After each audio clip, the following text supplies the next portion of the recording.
তো সকাল সকাল বেরিয়ে গেলাম সাইকেল নিয়ে, কলকাতা সল্টলেক যাব। তো এখন গাড়ি থেকে গ্যারেজ নেবো। কার গ্যারেজ? সেটা হচ্ছে রাজাদার গ্যারেজ। তো চলো, তো গ্যারেজে কিন্তু বেরিয়ে পড়েছি। দেখো সাইকেল নিয়ে কী রোদের তাপ, কিন্তু সাইকেল নিয়ে কিন্তু এরকম ব্লগ করতে খুবই ভালো লাগে। তো লোকে দেখছিল আমাকে, তো যায় আসে না। তো এবার যাচ্ছি, পৌঁছে কথা হচ্ছে।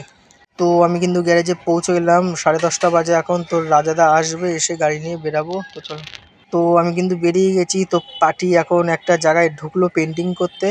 তো যাই হোক, কিছু একটা করবে। তো করে এবার আমি বেরাবো, দাঁড়িয়ে আছি কর্ণগরে। এখন এই বেরাবো, খুব গরম লাগছে। তো এসি ফুল দেওয়া আছে, আর একদম গরম চলে যাচ্ছে, শরীর থেকে ঠান্ডা হিট হচ্ছে। তো চলো, তো চলে আসলাম কিন্তু বিশ্ব বাংলা। দেখতেই পাচ্ছ, এটা কিন্তু একটা রেস্টুরেন্ট। এখানে কিন্তু হেভি খাবার দাবার হেভি, আর দামও প্রচুর। তো বিশ্ব বাংলা থেকে চলে আসলাম। এবার আমি যাচ্ছি কলকাতার সল্টলেক, পৌঁছে গেছি। তো গাড়ি পার্কিং করতে গিয়ে দেখি এটা পড়ে গেছে, আমার লুকিং গ্লাস। তো এটা আমি এখন আঠা নিয়ে লাগিয়ে তারপর দেখা হচ্ছে।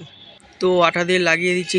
কোনো কিছু বোঝা যাচ্ছে যে এটা ভেঙে গেছে। এই দেখো আঠাগুলো এরকম আছে। তো এটা করতেই হবে। হয়ে গেল। তো এটা হচ্ছে পার্কিং। দেখতে পাচ্ছ এইটুকুনি রাস্তায় কত পার্কিং গাড়ি লাগিয়েছে। তো এখানে খাবার দাবার লোকে দেখতে পাচ্ছ খাবার দাবার খায়।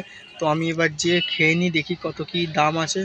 তো আমি খাবারের দোকানে চলে আসলাম, খাবো পরোটা। ভাত পাত হচ্ছে, খাবো না, তো খিদে পেয়েছে।